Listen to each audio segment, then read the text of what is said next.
करौथा गांव है एक, जिला रोहतक के अंदर, रोहतक झज्जर रोड पे। और वहाँ गरीबदास जी का मूल गांव था, धनखड़ गोत्र उनका।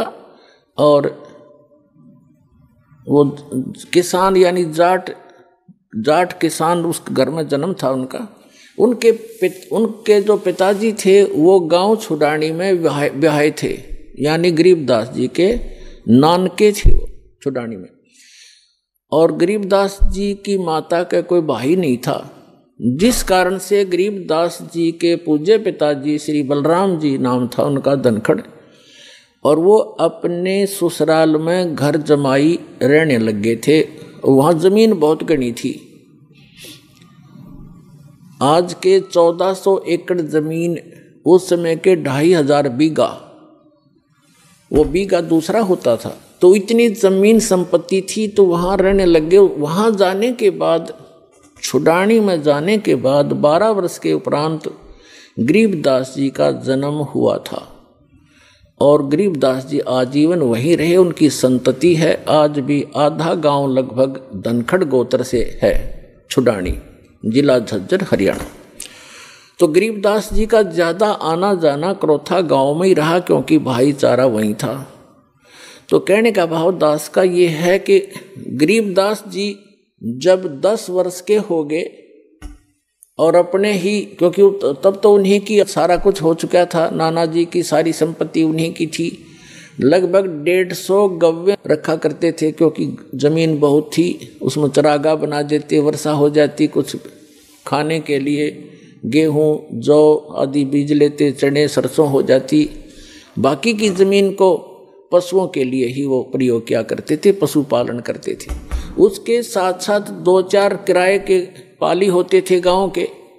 और कुछ ऐसे व्यक्ति होते थे जो गव्य रखते थे, लेकिन उनके पास अपनी ज़मीन नहीं होती थी, वो भी उसी में चराया करते थे।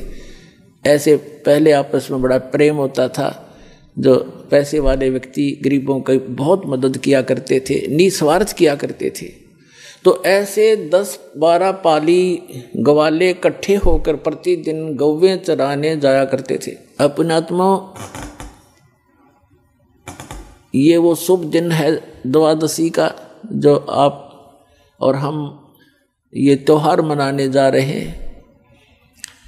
हमारे संतों के ये त्योहार है, और ये वो अनमोल त्योहार हैं कि जिस भगवान के लिए हम भटक रहे हैं। राजाओं ने राज त्याग दिए, ऋषि महर्षियों ने शरीर गाल दिए तपस्याएं करके, लेकिन इस काल भगवान ने रास्ता ठीक नहीं दिया उनको। और भगवान रास्ता देने आए, सही विधि बताने आए, तो हमने स्वीकार नहीं किया अपनी अबोधता के कारण। फाल्गुन सुदी यानी फाल्गुन मास की चांदनी द्वादशी दिन के 10 बजे, जैसे आजकल आप देख रहे हो बाहर धूप खूब हो जाती है, तो गव्वें चल रही थी। वो सभी 10-12 पाली इकट्ठे होकर के खाना खा रहे थे। सुबह सुबह का वक्त से चले जाते थे लेकर के 6 बजे, 7 बजे, 5 बजे पशुओं को। 10 बजे से वहाँ अपना खाना खा रहे थे, लगभग खाना खाने ही वाले थे। तभी परमात्मा आए सतलोक से, एक महात्मा, जिंदा महात्मा का रूप बना के, और थोड़ी सी दूरी पर, 500 फुट की दूरी पर आसमान से आकर वहाँ पृथ्वी पर अवतरित हुए। और ऐसे उसके साथ से रास्ता था, जिस वृक्ष के नीचे, जंडी के पेड़ के नीचे वो खाना खा रहे थे बच्चे बैठ के, कुछ बड़े थे कुछ बालक थे। उसके साथ से रास्ता जाता था दूसरे गांव को, कबलाना गांव से, छुडानी से कबलाना गांव सीमा लगती है। उस सीमा के ऊपर ही छुडानी के खेतों में परमात्मा वहां आकर अवतरित हुए। और उस रास्ते पर ऐसे जैसे राहगीर, एक यात्री चलता है पैदल, ऐसे चलते आ रहे थे। उन पालियों ने देखा कि महाराज जी आ गए हैं, महात्मा जी, और प्रणाम किया। सभी ने राम राम कहा, परमात्मा ने भी राम राम का उत्तर दिया। तो जितने भी वहाँ पाली गवाले थे उन्होंने कहा, महाराज जी भोजन पाओ, आ जाओ भोजन खा लो। परमात्मा ने कहा, भी भोजन तो मैं अपने गांव से खा कर आया हूँ, बच्चों ने सोचा कोई डेरा होगा कि कहाँ से आए हो महात्मा जी। उन्होंने कहा कि मैं सतलोक से चलकर आया हूँ भाई, मेरा गांव है सतलोक। बच्चों ने सोचा होगा कोई सतलोक गांव भी होगा भाई कितना। फिर महाराज जी भोजन खा लो, भोजन नहीं खाओगे ना तो दूध तो पीना पड़ेगा अपना, क्योंकि हम अतिथि को ऐसे बगैर खाए पिए जाने नहीं देते। एक प्रेम भाव से आतिथ्य सत्कार करने के लिए उन्होंने ऐसे बोला। तो परमात्मा ने कहा भाई दूध पिलाना चाहते हो तो पिला दो, मैं कंवारी गाय का दूध पीता हूँ। अब जो बड़े बड़े पाली थे, कोई 40 वर्ष का, कोई 50 वर्ष का, कोई 30 वर्ष का, कोई 20 वर्ष का, वो कहने लगे महाराज जी आपकी दूध पीने की नीत नहीं है, आप तो मजाक करते हो। कंवारी गाय कोई दूध दे सकती है? गाय तो जिसको बच्चा हो चुका हो, लागड़ गाय ही दूध दे सकती है। परमात्मा बोले भाई देख लो, यदि दूध पिलाना है तो कंवारी गाय का पीता हूं। तब गरीबदास जी खड़े हुए, 10 वर्ष के बालक थे। कहते पिछले तप से होत हैं पूर्ण हंस मुराद। पिछले संस्कार से प्रेरणा बनती है। जो आप यहाँ पहुँचे क्रोथा में, ऐसे नहीं आते। इस ज्ञान को दुनिया सुनने लग रही है और कह लाखों लोग करोड़ों लोग सुनते हैं और कौन पहुँच पाते हैं। पिछले जब से होत है पूर्ण हंस मुराद, पिछले संस्कारों से ये सब काम मनोकामनाएं पूर्ण हुआ करती हैं। तो एकदम खड़े हुए जैसे बालक लीला करते हैं, अबोध बालक सा। एक गाय थी, बछिया थी उनकी एक बहुत प्रिय, उसके गले में एक छोटा सा रस्सा बांध रखा था। उस रस्से को पकड़ के ले आए, वह साथ साथ चल पड़ती थी गरीबदास जी के, जहाँ ले जाता तो वह ऐसी शरीफ सी थी। और वो गाय थी 1-1.5 वर्ष की, दूध छोड़ रखा था माँ का पीना, अभी नए दूध हो ही नहीं थी वह, यानी गर्भ नहीं धारण किया था, सांड न टच नहीं की थी, अनब्यावर कहते हैं उसको। वेदों में ऋग्वेद मंडल नंबर 9 सूक्त नंबर 1 मंत्र 9 में यही स्पष्टीकरण दिया है कि जब वो परमात्मा आता है तो कंवारी अभियधन्या धेनु शृणंती, मतलब कंवारी गाय से उसकी परिवर्ष की लीला होती है और कंवारी गाय का दूध पीता। तो गरीबदास जी ने कहा देखो महाराज जी, इसका बालक तो बच्चा तो है नहीं कोई, हैं छोटे छोटे थन सतन है इसके, या दूध कैसे देगी। तो परमात्मा ने कहा, खड़े वह बछिया खड़ी थी और ऐसे थपकी मारी, लंबे लंबे सतन हो गए। और कहा परमात्मा ने कि कोई सफ़ेद कोई पात्र लाओ साफ। तो मिट्टी के पात्र होते थे, उनको मांझ धोकर रखा हुआ था, जैसे लस्सी का ले जाते हैं, वो उन्होंने खाली कर लिया था, धो भी लिया था। कहने लगे ये ला पात्र, इसके नीचे रख ले भाई। गरीबदास जी नीचे बैठ गए। कबीर परमात्मा ने कमर पर थपथपी लगा दिया, आशीर्वाद दिया बछिया को। लंबे लंबे सतन हो गए, 3-3, 4-4 इंच के, और दूध की धार बंद गई और वो पात्र भर गया, फिर बंद हो गई अपने आप। अब पुणात्मा गरीबदास जी ने वो सारा का सारा दूध परमेश्वर को दे दिया। परमेश्वर ने थोड़ा सा पिया और फिर कहा ले बच्चों पी लो, ये अमृत है, इस लोक से नहीं, ये मेरे सतलोक से आया है। लेकिन जो बड़े अपने आप में बुद्धिमान मानने थे, अकलबंद मानने थे, वह कहने लगे हम ना पीवाएं, पाप का दूध है। जंतर मंतर करके कुंवारी बछिया का निकाल दिया, हम ना पीवाएं कुंवारी बछिया का दूध, ये तो पाप का दूध है। और तेरी जात का पता नहीं तो कौन सी जात का है, तेरा जूठा कदे भी ना पीवा मैं। तब गरीबदास जी ने कहा 10 वर्ष के बालक ने, ला मुझे दो भगवान, आपका अमृत कब कब प्राप्त हो हमें। तो पुण्यात्माओं ये कहते हैं पालने में पूत के पैर पहचान हो जाती है। बचपन से ही उसमें कुछ ऐसे विलक्षण गुण होते हैं जो पुण्यात्मा होती हैं।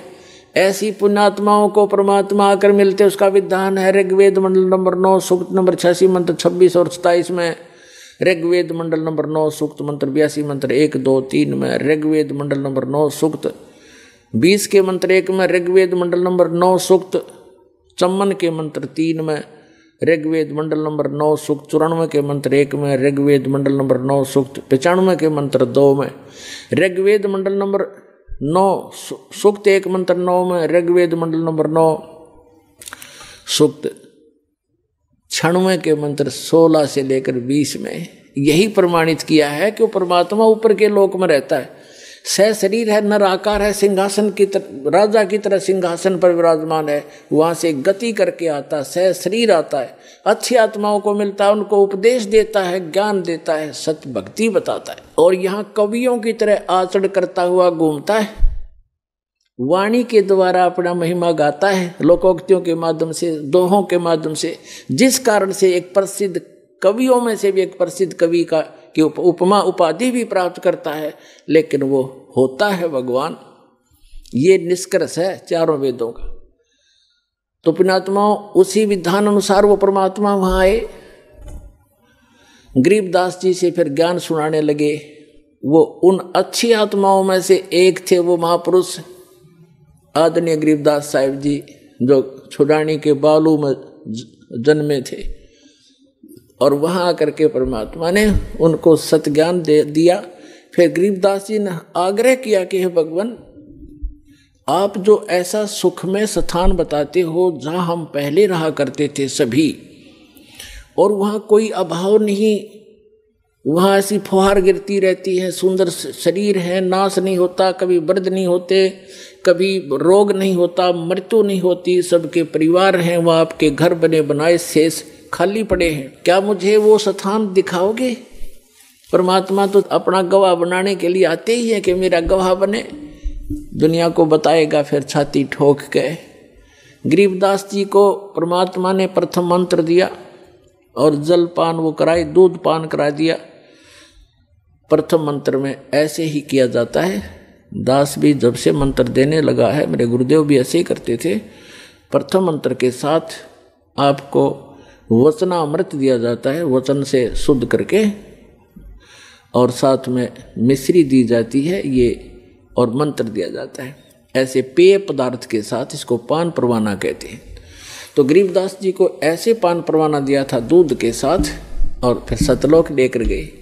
जब गरीबदास साहिब जी जा रहे थे, धर्मराज का लोक दिखाया, ब्रह्मा विष्णु महेश का लोक दिखाया, और एक कॉमन स्वर्ग था वो दिखाया, ब्रह्मलोक दिखाया। ब्रह्मलोक के अंदर परमात्मा ने दिखाया कि एक नकली सतलोक, नकली अलखलोक, नकली अगमलोक और अनामी लोक।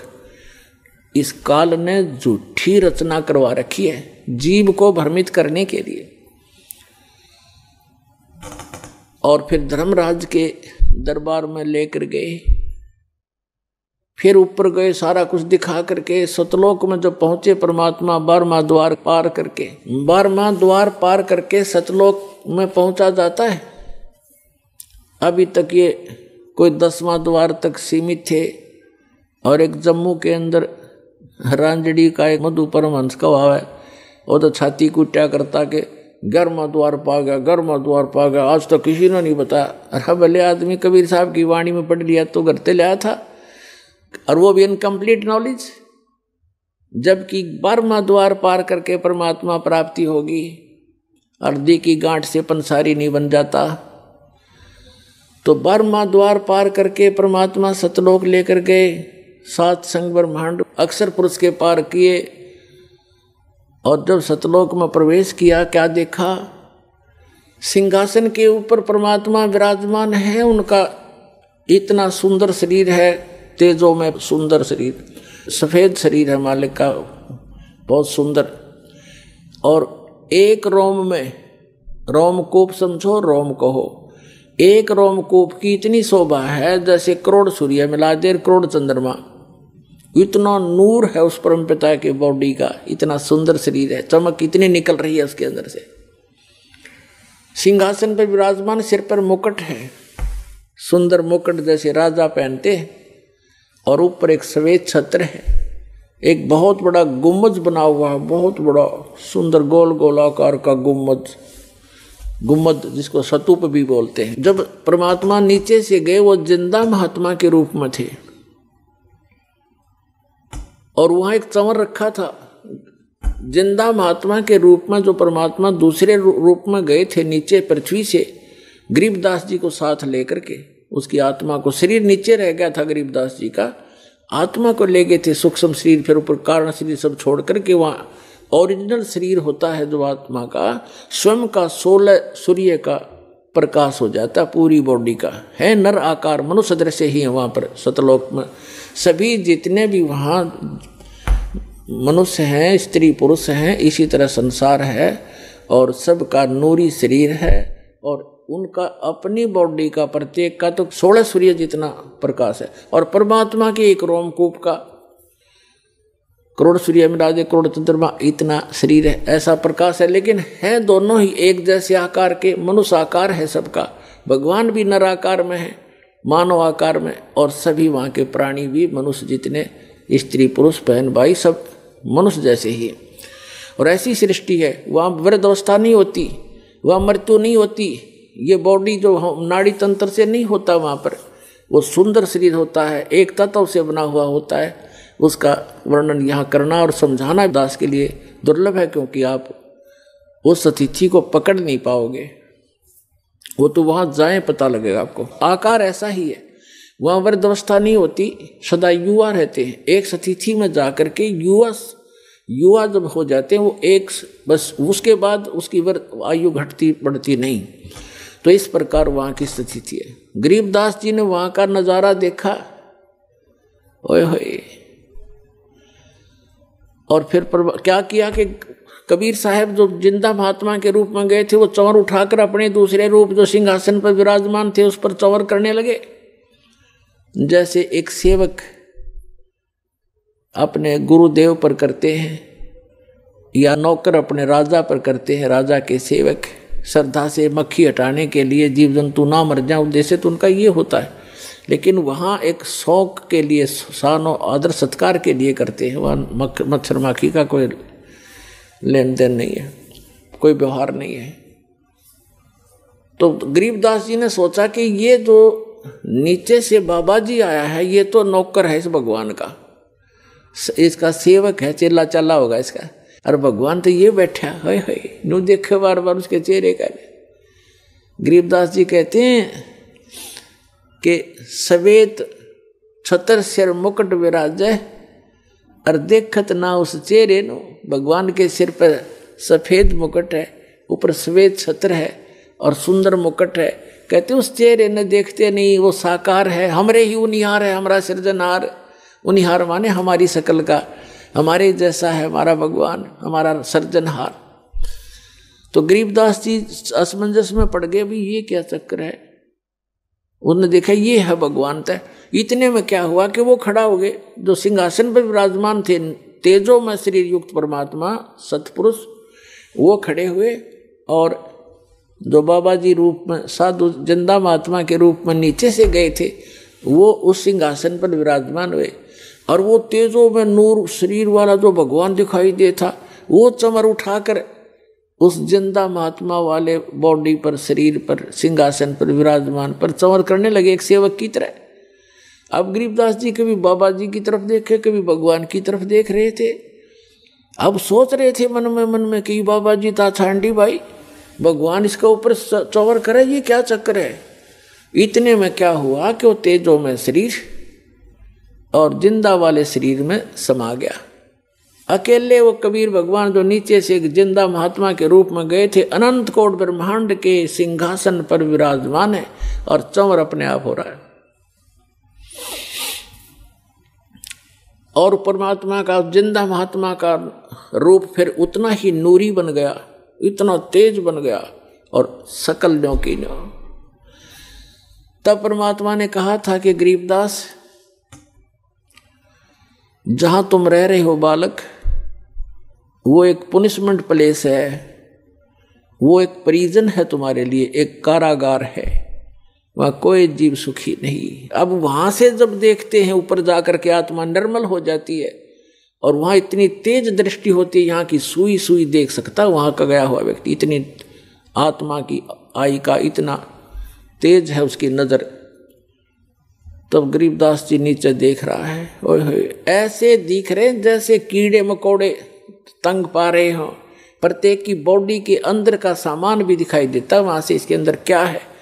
इसमें ब्लड की नदियाँ बह रही हैं, नाड़ियाँ, इनके अंदर ब्लड बह रहा, वो भी उसके अंदर भी करोड़ों जीव घूम रहे हैं, हाँ मचल मचा रहे हैं, इधर घूम रहे हैं, टट्टी पेशाब हार्ड मांस ये दिखाई देता है।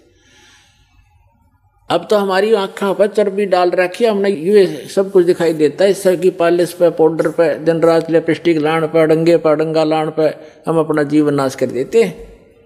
और 1 सेकंड में मृत्यु हो जाती है, इसमें कीड़े पड़ जाते हैं, जख्म हो जाता है। इसके अंदर हम संतुष्ट हुए बैठे हैं और यहाँ की बकवादों में जीवन नाश करते हैं, जो वहां जाकर पता चलता है। तब परमात्मा ने कहा कि अब नीचे जा बेटा, ये है तुम्हारे स्थान, ये खाली महल पड़े सारे, जो नीचे चींटी से लेकर हाथी तक और राजा और रंक जितने पृथ्वी पर इस काल के 21 ब्रह्मांड में तुम गए हो, और जितने ये परब्रह्म के, उस परब्रह्म के अक्षर पुरुष के लोक में गए हैं, इन सब के इस सतलोक के अंदर अलग अलग बहुत सुंदर महल हैं, एक जैसे, उनमें कोई अंतर नहीं किसी भी फैसिलिटी का। वहाँ कोई ऊंच और नीच नहीं है, वहाँ कोई जात और पात नहीं है, वहाँ मरण और वृद्ध अवस्था नहीं है। ये वो स्थान है।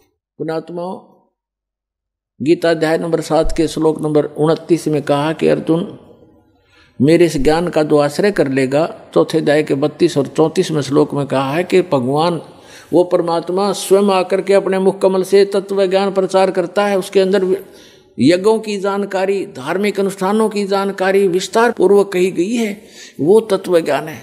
उस तत्व ज्ञान को तत्वदर्शी संतों के पास जाकर समझ, यानी गीता ज्ञान दाता भी उस तत्व ज्ञान से अपरिचित है। वो गॉड गिवन ज्ञान है, वो तत्व ज्ञान है। भगवान आकर स्वयं देता, अपने मुख कमल से बोलता, सच्चिदानंद घन ब्रह्म, वो परम अक्षर ब्रह्म। तो 7वें अध्याय के 29वें श्लोक में कहते हैं, गीता ज्ञान दाता कह रहा है कि मेरे इस ज्ञान का जो आश्रय कर लेता है, तत्वदर्शी संत की खोज कर लेता है, और वो व्यक्ति जरा और मरण से छूटने का प्रयत्न करते हैं। कौन करते हैं?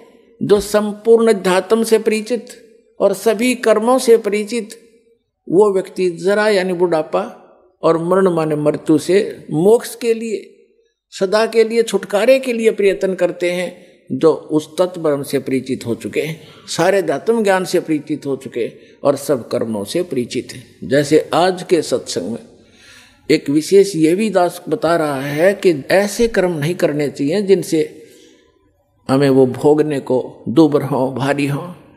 उनसे बचने के लिए ज्ञान है, इस ज्ञान से फिर अपने आप हाथ सिकुड़ जाएगा आपका। तो ये कंप्लीट स्पिरिचुअल नॉलेज है, अध्यात्म ज्ञान है। और ये कर्म बताए जाते हैं कि इनसे जो परिचित हो जाता है वो केवल जरा और मरण से छूटने का ही प्रयत्न करता है। तो फिर अर्जुन ने पूछा कि किम तत्परम, 8वें अध्याय के प्रथम मंत्र में, तीसरे मंत्र में उत्तर दिया 8वें अध्याय के गीता में कि वो परम अक्षर ब्रह्म है। तो पुणात्माओं, वो स्थान है सतलोक जहां जरा और मरण नहीं है। गीता ज्ञान दाता अपने विषय में कहता है कि अर्जुन, चौथे अध्याय के 5 और 9 श्लोक में कि अर्जुन, तेरे और मेरे बहुत जन्म हो चुके, तू नहीं जानता, मैं जानता हूं। अध्याय नंबर 10 के श्लोक नंबर 2 में गीता में, अध्याय नंबर 2 के श्लोक 12 में गीता ज्ञान दाता कहता है, अर्जुन, जन्म मृत्यु तेरी भी और मेरी भी सदा बनी रहेगी यदि मेरी शरण में रहना है। 8वें अध्याय के 13वें श्लोक में कहा कि मेरा तो ओम नाम है मुझ ब्रह्म का, और इससे इसको भक्ति करता हुआ अंतिम सांस तक जाएगा तो मुझे प्राप्त होगा, इस यह गति प्राप्त होगी जो ओम से मिलने वाली है। उस ओम के जाप से ब्रह्मलोक प्राप्ति है। 8वें अध्याय के 16वें श्लोक में बताया है कि ब्रह्मलोक में गए हुए प्राणी भी पुनरावृत्ति में उनका भी जन्म मृत्यु होता है। अपनी तो स्थिति क्लियर कर दी, मेरा एक ओम नाम है और इसको जाप करने वाले का जन्म मृत्यु भी रहेगी। 8वें अध्याय के 5 और 7 में कहा कि अर्जुन, मेरी शरण में रहना है तो युद्ध करना पड़ेगा, मेरी भक्ति कर मुझे ही प्राप्त होगा, ये गारंटीड बात है। लेकिन शांति नहीं हो सकती, युद्ध करना पड़ेगा। युद्ध करने वाले को शांति कहा। फिर 18वें अध्याय के 62वें श्लोक में कहा कि तू सर्वभाव से उस परमेश्वर की शरण में जा जिसकी कृपा से तू परम शांति को और सनातन परम धाम को, शाश्वत स्थान को प्राप्त होगा। उसके लिए ऑप्शन छोड़ ही दिया कि तत्वदर्शी संतों की खोज कर वो आपको बताएंगे। गीता ज्ञानदाता उस तत्व ज्ञान से अपरिचित है, अन्यथा एक अध्याय और लिखवा देता अगर उसमें उसको ज्ञान होता। 18वें अध्याय 15वें अध्याय के 1 से 4 का सारांश है कि तत्वदर्शी संत की पहचान भी बताई है कि जो उल्टे लटके हुए संसार रूपी वृक्ष के सभी छंद बता देगा, सभी विभाग बता देगा, जड़ से लेकर पत्तों तक सवेदवित, वह वेद के तात्पर्य को जानने वाला तत्वदर्शी संत है। उसके पश्चात परमेश्वर के उस परम पद की खोज करनी चाहिए। 15वें अध्याय के 4 श्लोक में कि जहां जाने के बाद साधक फिर लौटकर कभी संसार में नहीं आते। तो वो स्थान है सतलोक, जो गरीबदास साहिब को परमात्मा ने दिखाया। फिर गरीबदास जी से कहा कि जा बेटा नीचे जाओ। गरीबदास जी कहने लगे, हे भगवान, इसे गंदे लोक में मुझे ना भेजो मेरे दाता, जिधर तो देखने को दिल नहीं कर रहा। यहाँ के स्वर्ग की यह हालत है और नीचे तो और बुरा हाल हो रहा है। तब परमात्मा ने कहा, वैसे तुम यहाँ नहीं रह सकते बच्चा, क्योंकि जब आप यहाँ से गए आप पुण्यों से परिपूर्ण थे। अब इतने ही पुण्यों से भक्ति से धनी होकर के वापस आ सकते हो, तब यहाँ पर स्थायी स्थान मिलेगा तुम्हें। और उसके लिए मैं ऐसा मंत्र दूंगा, सतनाम और सारनाम और प्रथम मंत्र, इन सब की भक्ति करने से आप वहाँ ऋणी होगे हो, काल के जाल में फंसे हो। वो तुमसे टैक्स लेता है, क्योंकि ये पृथ्वी किस ब्रह्मांड उसने तप करके प्राप्त किए, ये उसका अपना साधन है। और तुम गलती से चले गए, गलती करके वहाँ। अब उसने पहले तो तुम्हारे को लूटा, स्वर्ग बना करके वहाँ रेस्टोरेंट बना रखे हैं। 10% किसी में चार्जेज है, किसी में 20%, किसी में 25% टैक्स लेता है। बाकी सब सुविधाएं, नाचना गाना और बकवास रंडी बाजी कुछ करो वहाँ पर। लेकिन वो पैसे खर्च होते, अक्षीण होते, और जिससे ये सब अपना गुजारा चला रहे। तब परमात्मा ने कहा, तुम नीचे जाओगे, एक ऐसी अनमोल भक्ति दूंगा बेटा, थोड़े ही सुमन से घने धनी हो जाओगे उस भक्ति के। अब क्या बताया है। फिर गरीबदास जी नीचे आए। गरीबदास जी ने स्वीकार किया कि जो आपकी आज्ञा, और कहा बेटा नीचे जाकर बता, ढोल पीट दे मेरा और गवाह बन जा बेटा। तेरे भाई बहन बहुत सभी यहाँ से गए हुए सब मिसगाइडेड हैं। और कबीर भगवान ने उनके अंतःकरण में कंप्लीट स्पिरिचुअल नॉलेज फीड कर दिया। पहले यही नॉलेज परमात्मा ने इस सरपुरुष जो 21 ब्रह्मांड का स्वामी जो काल है, इसके अंदर फीड किया था। इसने क्या किया, और उस समय आने पर निकलना था, ऐसा विधान बनाया दाता ने उनके कि समय आने पर वो अपने आप उसके श्वासों के माध्यम से समुद्र में प्रकट हो गया। सामने श्वासों से बाहर निकला तो कमल के फूल के ऊपर ऐसे बहुत सुंदर जो वेद बने बनाए उसके अपने, जैसे आप देखते हो कहाँ से फैक्स किया जाता है, ईमेल की जाती है, कहाँ कंप्यूटर से निकाल लिया जाता है पूरा मैटर, बुक की बुक निकाल लो, ग्रंथ के ग्रंथ निकाल लो। ऐसे उसके श्वास के अंदर से वो ग्रंथ बाहर आ गए। हमारी ये भौतिक विज्ञान है, वो आध्यात्मिक विज्ञान है। जैसे कई मूर्ख बनाते हैं हमें कि उसमें कहाँ से कागज आ गए, कागज था ही नहीं, ये नहीं था। अरे भगवान ने जो पृथ्वी बना दी, ये कहाँ था पहले? उन्हें कागज बनाते देर लगे। तेरा गजब, हमारी यहाँ बुद्धि सीमित कर दी अनाड़ियों ने। तो उसने ज्ञान पढ़ा, इस काल भगवान ने क्या किया, उस सारे ज्ञान को पढ़ा जिसके अंदर उसकी विशेष जानकारी थी और भक्ति विधि थी, वो उसने न कर दी। केवल काम चलाओ ग्रंथ रख लिए, जो ना तो भगवान की महिमा भी है उस ग्रंथों में और उसका ज्ञान पूरा नहीं है। और वेद भी लास्ट में लिख देते हैं नेति नेति, कि जितना हम बता रहे हैं इतनी महिमा उसकी नहीं है, उसकी और भी शेष है। तो इस प्रकार 4 अध्याय 15वें अध्याय के 4 श्लोक में कहा है कि उसके पश्चात परमेश्वर की उस परम पद की खोज करनी चाहिए, जहां जाने के बाद साधक लौटकर कभी संसार में नहीं आते। तो गरीबदास साहिब जी को नीचे भेजा परमात्मा ने, कहा कि जा बेटा तुझे ऐसी भक्ति दूंगा। तो गरीबदास जी ने फिर थोड़ा सा प्रमाण दिया है, थोड़ा बताऊंगा, फिर सत्संग इससे हटकर है। क्या कहा? सतनाम पालड़ रंग होरी हो, और 14 लोक चढ़ावे राम रंग होरी हो, 3 लोक पासंग धर रंग होरी हो, तो ना तुले तुलाया राम रंग होरी हो। ये सतनाम इतना कीमती है। ये सतनाम सतनाम नहीं है, ये 2 अक्षर का वो सतनाम, जिसमें एक ओम मंत्र है, एक तत् सांकेतिक है। गीता अध्याय नंबर 17 के श्लोक नंबर 23 में ये कंप्लीट मंत्र लिखा है, ओम तत्सत। लेकिन ओम तो सीधा है, लेकिन तत् और सत ये सांकेतिक है, ये कोड वर्ड है। ये इस दास के अतिरिक्त विश्व में किसी के पास नहीं है और ना कोई अधिकारी है।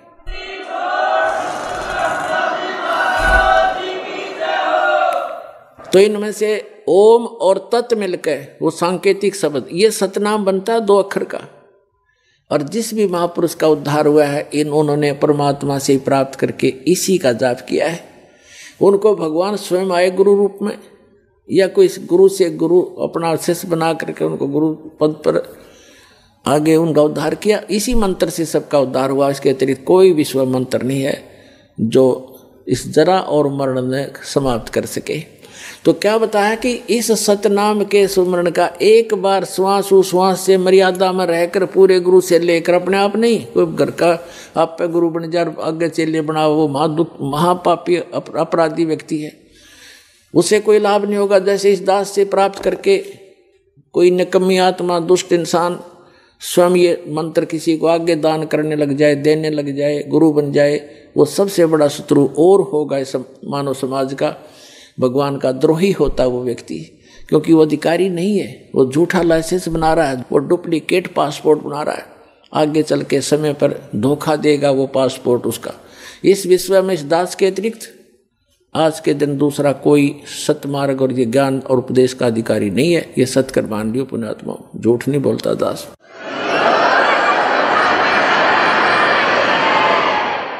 और कोई मान बढ़ाई की बात नहीं, आपको आगाह कर रहा हूं कि नकलियों में फंस के तो हमने इतने जीवन नाश कर लिए। तो कहने का भाव ये है कि गरीबदास जी को जो परमात्मा ने बताया कि ये एक सतनाम इतना कीमती है, एक बार श्वास उश्वास से एक बार सिमरण करने का कितना धन, कितनी वैल्यू है इसकी, कितनी कीमत है। कहते हैं जैसे ताखड़ी के एक पलड़े में तो सतनाम दर दे, एक सिमरण की कमाई मर्यादा में रह कर ली हुई, और दूसरी तरफ 14 लोक चढ़ावे, जैसे शिव का लोक, विष्णु का लोक, ब्रह्मा का लोक, दुर्गा का लोक, धर्मराज का लोक, और भाई जो ऊपर ये 7 खेड़े ब्रह्मलोक के अंदर और कई भी भाग बना रखे हैं इसने, ये नीचे का तल वतल ततल ये सारे दर दे। और 3 लोक, ये पृथ्वी लोक और पाताल लोक और स्वर्ग लोक, इन तीनों को तो पासंग रख दे। अब पासंग वर्तमान के, क्योंकि जो ग्रंथ साहिब लिखा गया ये गरीबदास साहिब जी ने अपनी वाणी में लिखा, अमृत वचन वही है जो गॉड गिवन है। लैंग्वेज अपनी बोल बता दी ताकि वहाँ के लोग आसानी से समझ सके। इसलिए पासंग उसको कहते थे। हमारा दास का जन्म एक किसान परिवार में हुआ, तो हमारे यहाँ कोई गेहूँ बाजरा ज्वार लेने के लिए आते थे व्यापारी लोग, तो उनको हमारे पिताजी कहते थे भाई पहले तू अपनी तराजू चेक करा, एररलेस तो या कैसी है, कोई इसमें डांडी तो नहीं मार रहा, तो डांडी माने उसमें गड़बड़ तो नहीं है कोई, तो चेक कराते थे। यदि उसमें कोई लगता था टेढ़ा मेढ़ा है वो, तो जो कनक, जैसे गेहूं तोल रहे हैं, गेहूं का सौदा करना ढेर पड़ा है, उसमें से एक मुट्ठी गेहूं लेकर के उस पलड़े में रख देते थे जिसमें एरर होती थी, फिर वह तखड़ी बराबर हो जाती थी, एररलेस हो जाती थी। तो वो इतने की गेहूं जो अलग से डाले वो सौदे में नहीं थे, वो तो पासिंग रखी थी उस तराजू को ठीक करने के लिए। अब विचार करना एक एक बात कितनी वैल्यूएबल है इनकी महापुरुषों की। कहते सतनाम पालड़े रंग होरी हो, एक तरफ सतनाम और दूसरी तरफ 14 लोक चढ़ावे राम रंग होरी हो, 3 लोक पासंग धर रंग होरी हो। ये पृथ्वी लोक, स्वर्ग लोक और पाताल लोक। कहते ये तो सौदे में मत गिरना इसने तय, ये तो किसी खाते में आम एक छोटा सा सरपंच बन जा, वो धरती तोल दे, चेयरमैन बन जा तो पता नहीं क्या बन जा, एमएलए एमपी मंत्री मुख्यमंत्री बन गए, छोटे से टुकड़े के धरती तोल देते हैं। परमात्मा कहते हैं ये तो 3 लोक भी उस भगत के पास जो धन है, और ये नकली धन जो अस्थायी राजाओं का राज पूरी पृथ्वी पर हो तो छोड़ के जाना एक दिन, और ये ऐसा धन है जो आपके यहाँ भी साथ देगा और सतलोक में जाएगा, आपका कभी खर्च नहीं होगा, ये ऐसा धन है। तो क्या बताया है, सतनाम पालड़े रंग होरी हो, 14 लोक चुड़ाव राम रंग होरी हो, 3 लोक पासंग धरे रंग होरी हो, तो ना तुला तुलाया राम रंग होरी हो। एक सिमरन सतनाम का विधिवत, तो इतने आप खाली होगे, भक्तिहीन होगे, पैसे के लिए भटकते फिरते हैं सारा दिन, और 36 झूठ बोलते हैं, 100 बार पता नहीं मन में दोष आते हैं, पशु से भी ज्यादा मेहनत करते हैं, तब भी पेट गुजारा नहीं चलता आपका। और इस परमात्मा की शरण में आके देखना, सद्भक्ति करना, भक्ति धन तो इकट्ठा होगा अलग से आपका, और यहाँ की सुख सुविधा तो आपको रूंगे में देगा भगवान। रूंगा, अब रूंगा समझाना पड़ेगा, थोड़ा रूंगा और बताता हूँ। हम अब तो बच्चों को याद भी नहीं होगा, पहले हम छोटे छोटे थे जब हमारी दादी, जैसे कोई सब्जी बेचने वाला कोई आता था, कोई टिंडे बेचने वाला, कोई आम बेर अंगूर अमरूद ये बेचने वाला आता था, आलू गाजर, तो वो कैसे सिस्टम था उसमें, यूं कहा करते, गेहूं के 2 बार दूंगा माई, गेहूं एक पलड़े में, और दूसरी तरफ जैसे आलू तोलने हैं तो 2 बार गेहूं के वजन के तोल देता। फिर हमारी दादी कहा करती, भाई रूंगा और दे, वो एक आलू उठा के दे देता, ना भाई थोड़ा और दे, वो एक और दे देता, बुढ़िया राजी हो जाती, ये रूंगा मिल गया, यानी वो सौदे से बाहर जो वस्तु है फ्री की। तो परमात्मा कहते हैं जो सुख, जो आपका हमारा जो वास्तविक उद्देश्य है आपका, वो मोक्ष दिलाना, जरा और मरण से छुटवाना, सतलोक भेजना, और जो यहाँ की सुख सुविधा तो आपको रूंगे में देंगे, जिनकी फ्री ऑफ कॉस्ट कीमतें नहीं होती इसकी, ये तो ऐसे दी जाएगी आपको। तो यहाँ बताया है गरीबदास साहिब जी ने कि इतना कीमत है इस एक सतनाम की। अरे ये राधा स्वामी वाले और कितना देख ले, एक कबीरपंथी सतनाम सतनाम जाप करो सतनाम, इन सतनाम का कक्का नहीं पता है, और बात करें सतलोक जान की, सतनाम सतनाम सतगुरु सतनाम ये नाम देते हैं, ये खा के इनके पास बैठा दिया, अपना भी जीवन नाश किया, दुनिया को डुबो दिया काल के दूतों ने। तो पुण्यात्मा अब दया करी भगवान ने आपके ऊपर, वो स्वयं ही रजा बख्शा जब यो काम बढ़ा कर आगे ने, अब आपके ऊपर, इस दास के ऊपर उस परम पिता का पूरा पंजा है, आप इसको लगे रहना, आपका उद्धार 101 पीढ़ी पार हो जाएगी आपकी, ये सत्कर मान लेना। कबीर साहब कहते हैं भक्ति बीज होए जो हंसा, तारों तास के 71 वंशा, जो भक्ति बीज हो, सही भक्ति कर रहा हो, उसके 101 कुल पार कर दूंगा। 42 की तो बातें छोड़ी, धर्मदास वाले घाटा जोड़ रहे, 42 वंश को मंत्र दान करने का नाम दे दिया, पार करने का, वो तो परमात्मा ने ये कहा था। धर्मदास ज्यादा चिंतित हो गया था, एक नारायण दास को पहचान कर, जो उसका इकलौता पुत्र था, वो काल का दूत था, भगवान उसके अंदर की सती थी दिखाती थी, इतना चिंतित हो गया वो धर्मदास वैश्य सेठ, हे भगवान अब मेरा क्या होगा, हे भगवान मेरे तो काल के दूत पैदा हो गया, अब मेरा कैसे वंश चलेगा। तो परमात्मा ने कहा था कबीर जी ने कि मैं अपने कोटे से तुझे एक बालक दूंगा, उससे तेरे 42 वंश चलेंगे। फिर ये नहीं कहा था कि उन 42 वंश से जो नाम लेगा वे पार होगा, नहीं, उनको तो नाम मना दिया। परमात्मा ने कहा है कबीर वाणी चैप्टर में 136 पृष्ठ है कबीर वाणी चैप्टर का, कबीर साहब के कबीर सागर में, कि धर्मदास मेरी लाख दुहाई, ये सार नाम की दबा, सत मूल ज्ञान और मूल नाम, ये मूल नाम है, सार नाम है, मूल ज्ञान में सतनाम सार नाम सार आ जाता है, और सार नाम तक कहा था कभी जिक्र भी ना करती।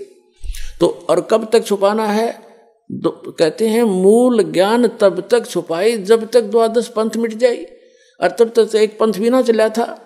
जब धर्मदास जी आए थे तो उन्होंने ये छुपा के रखा था, और फिर भी धर्मदास जी के ये मन में थोड़ा बहुत दोष पैदा हुआ था कि मेरे बच्चों का क्या होगा।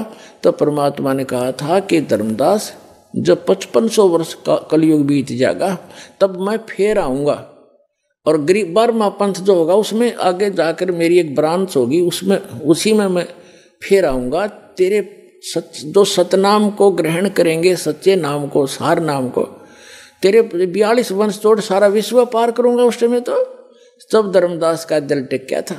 अरे ये मारे सट्टे दामा खेड़ा और फलाने वाले लोग हैं, दामा खेड़ा वालों की 42 वंश की गद्दी को आशीर्वाद दे रखे है, उनको कख भी ना पता आज तक, खाक पार करेंगे वो। उन्हें सतनाम का नहीं पता, अन्ना सार नाम तो छीट भी नहीं लगी उनके। तो पुण्यात्मा ये भ्रमित है, उनको त्याग कर यहाँ अपना कल्याण कराओ। दास का सिर्फ इतना उद्देश्य है कि सही रास्ता मिल गया अपने को, और योगों पर्यांत दाव लग गया आपका, इसका लाभ उठाओ। अब जो प्रसंग है वहीं आते हैं। अब गरीबदास जी को परमात्मा ने वहां से छोड़ा कि जा बेटा।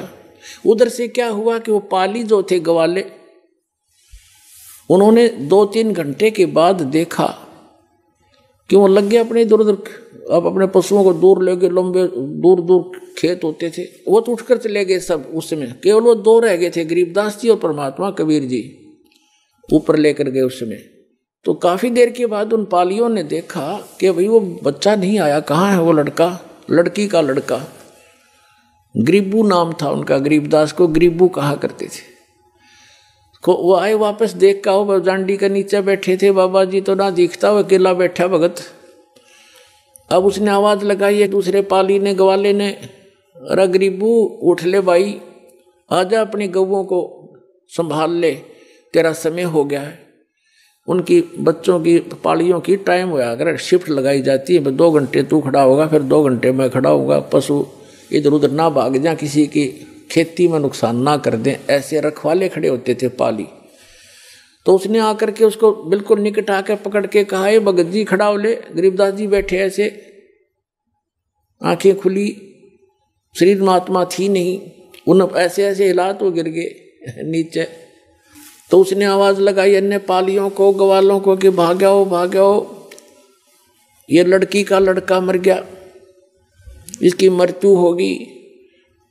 सब चिंतित हो गए। 2 पाली वहां से गांव की तरफ दौड़े आए। 1.5 किलोमीटर की दूरी पर गांव था, उस स्थान से जहां ये परमात्मा प्रकट हुए थे। आज भी छुदानी गांव के बाहर, कबलाना से छुदानी गांव को एक रोड जाती है, झज्जर और भादगढ़ रोड से कबलाना गांव से एक लिंक रोड जाता है। उसके ऊपर एक यादगार बनी है छोटी सी, पहले जांडी थी, वहां पर एक पेड़ कट गया, गल गया, खराब हो गया, उसके स्थान पर यादगार आज भी बनाए हुए हैं। वहां स्पष्ट लिखा है कि यहाँ कबीर परमात्मा गरीबदास साहिब जी को मिले थे। तो क्या हुआ, गांव वालों को पता चला, माता पिता दोनों अचेत हो गए। 12 वर्ष के बाद संतान उत्पन्न हुई थी और वो भी मृत्यु को प्राप्त हुआ। गांव नगर के लोगों की लाइन लगी उस घटना स्थल की तरफ। उनको बताया गया कि एक बाबा जी आया था, जंतर मंत्र का दूध पिला दिया, हम तो नाटे थे, कुंवारी गाय का दूध निकाल के इसको पिला दिया, हमने तो पिया नहीं, हम तो बच गए। और बच्चे ने पी लिया, यो मर गया। घर पे ले आए, अंतिम संस्कार की तैयारी करने लगे। इस सारे प्रोसीजर में अंतिम संस्कार करने लगे, चिता पर रख दिया, 8-10 घंटे लग गए उनके। उधर से परमात्मा ने ऊपर के सारे ब्रह्मांड दिखा के गरीबदास जी को वापस भेज दिया शरीर में। चिता के ऊपर अग्नि लगाने वाले थे, तभी एकदम सारे शरीर में कंपन हुई और गरीबदास जी के ऊपर जो रस्से बांध कर ले गए थे वो टूट गए, अपने आप खुल गए और एकदम खड़े हुए, ऐसे लगा जैसे दूसरे देश में आ गए हो।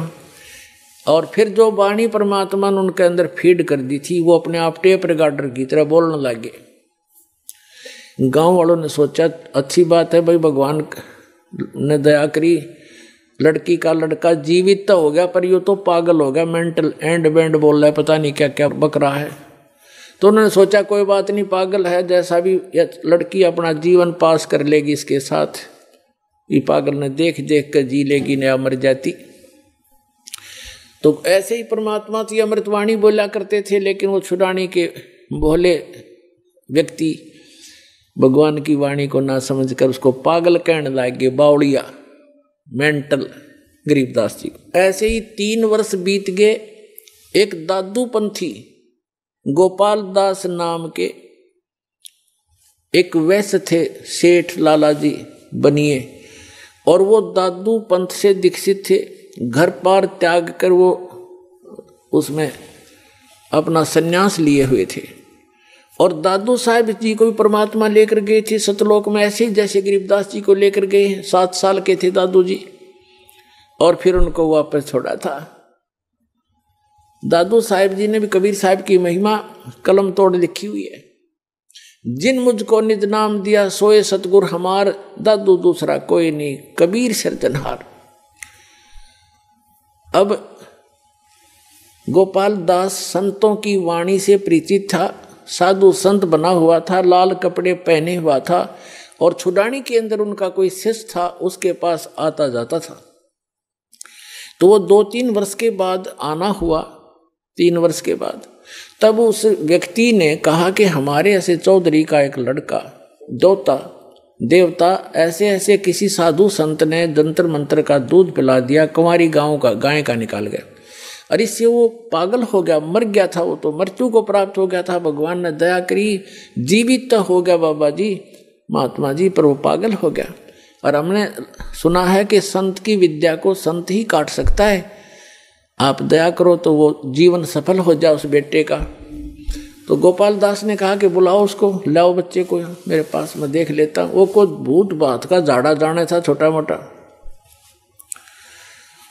तो वहां से वो व्यक्ति जो उसका शिष्य था गरीबदास जी के नाना जी के पास गया, उनको बताया से ऐसे हमारे पास एक संत आए हैं और आपके दोते को कहता मैं ठीक कर दूंगा, इसको ले चलो। 5-7 और मौजूद से व्यक्ति समझदार से चल पड़े, लेकर गए।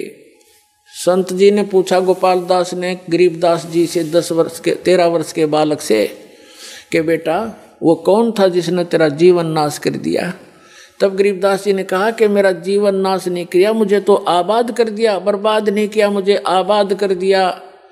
क्या बताया कि हम सुल्तानी नानक तारे दादू को उपदेश दिया, जात जुलाहा भेद नहीं पाया, वो कौशी माए कबीर हुआ। अब यह वाणी जब गरीबदास जी ने बोली, गोपाल दास के सारा शरीर सिहर गया, उसका आत्मा ने करण करण हुई सारे शरीर में।